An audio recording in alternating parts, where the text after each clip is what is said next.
sibambane sivuse okwakithi asikucele emuntwini yithi okumele sikusukumele sikulungise siziqatshe ngakho. Ngiyabonga kakhulu.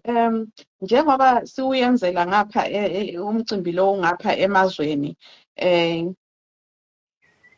abantu umcimbi lo abantu bonke bavunyelwe yini ukuthi bewuthekelele umcimbi lo kumbe lithi sigcike kakhulu kwebantwini besintwini abakamthwakazi? Ngicela lisichazele khona lapho ukuthi kubuya abantu abanjani, liyenza njani lapha. Ngifuna ukuthi noma abantu besibuza sithi hayi ngoba khathesi sesihlangene sesiyizizwe eziningi, angithi kuzaba lomunye ofuna ukuthi abuye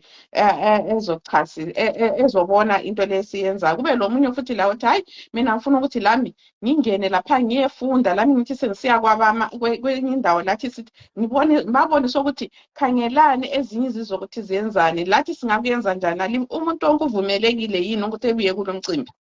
Ngizacela ubaba uNdlovu lapha umchazo uphendulele umbuzo. Ngiyabonga. Lo umcimbi wamahlabezulu, njengoba liyazi imbali yenkosi yethu uMzilikazi wayengumuntu wayehlanganisa izizwe.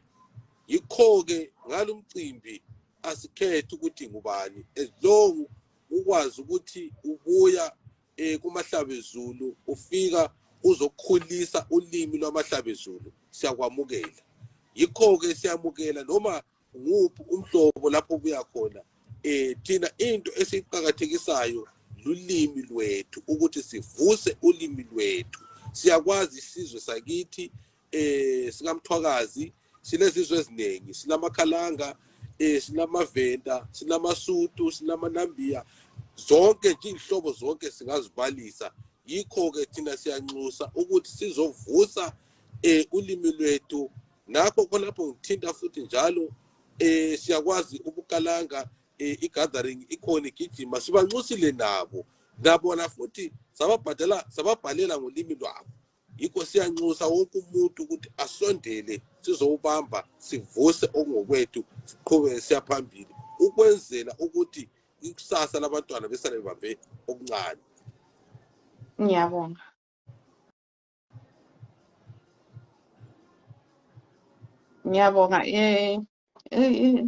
Imtshina laphana ihambe ibuye futhi ithule. Ya ngivuze futhi laphana omunye umbuzo laphana. Ngiyabonga kakhulu likubeke kwacaca ukuthi umcimbi lo uyabhadalelwa yini, abantu ababuyayo bayabhadala yini, kumbe ngumcimbi wonke umuntu uyabuya nje kuphela oyabe efuna ukuncediswa njengoba sikwazi ukuthi phela nxa umcimbi lo njengoba omkhulu kangaka kuyadinga ukuthi abantu bethole ukuya ngasethunjini njani, umuntu olesifiso uyenza njani, kumbe umuntu ohamba ngale uza kungenwa ngemali. Ngicela lisichazele khona la.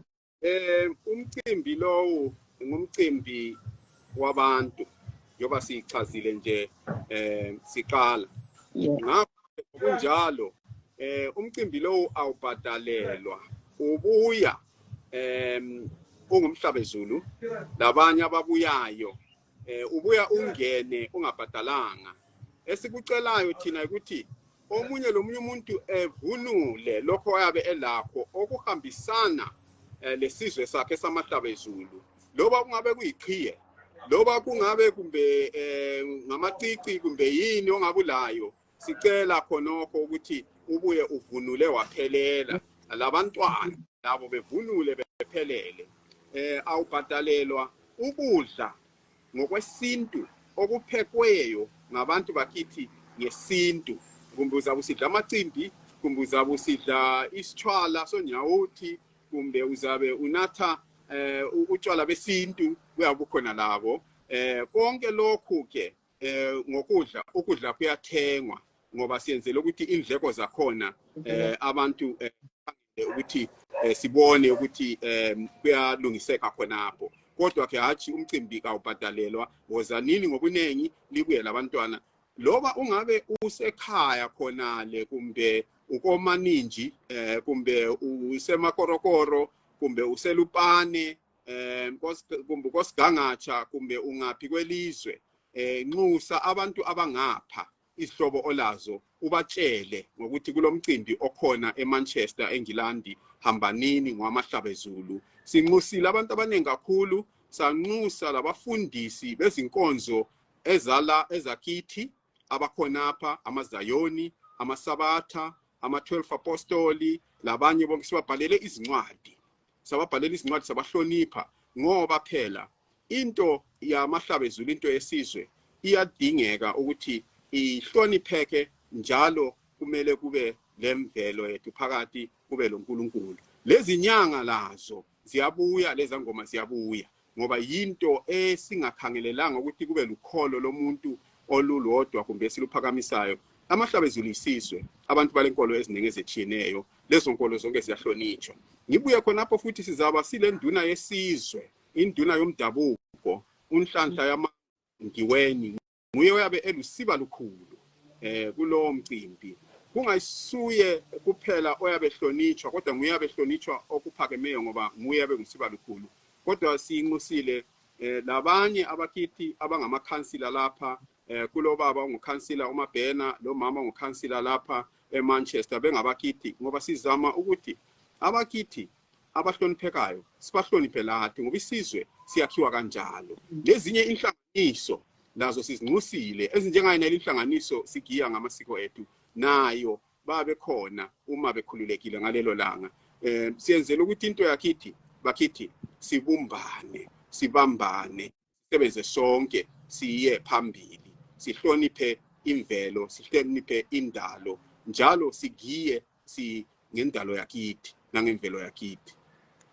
Hayi bakithi sizwe sikaMthwakazi, liyazizwela laphana bayakhuluma baba lapha sibanengi kakhulu, sibanengi ukuthi nxa sonke singaya khona ngale akubhadalwa. Okwakho udinga ukuthi udinge imali yokuthi ikuhambise kufikisa kuleyo ndawo, uyefika lawo uyezibonela. Sithatheni abantwana sihambe labo lapha, kakhulu sifuna sivuselela abantwana. Asithatheni abantwana sihambe labo beyebona lokhu. Asonto kuthiwa kumbe kuyagidwa amadlozi kumbe kuyayenziwani kumbe, kodwa kuzabe kugidwa. Abantu thina sesibaleke kakhulu esintwini, sacabanga ukuthi isintu sethu sasithatha sasifaka, saphambula ingqondo zethu, sazibuyisela emuva, kwaba mnyama phambi kwethu. Ngiyesaba lokhulu lithe ngingafaki isingisi, ngiyesaba ngibona lingikhangele lapha. Kwaba mnyama, sangayazi imvelaphi yethu. Kanti thina abadala nxa sisukuma siyenze nje, napha abadala babuyile la, bazama ukuthi bevuse. Kusasa sizahamba, siyahamba, sibachiyelana abantwana bethu. Khangelani amakula noma bebuya ngaphi, umntwana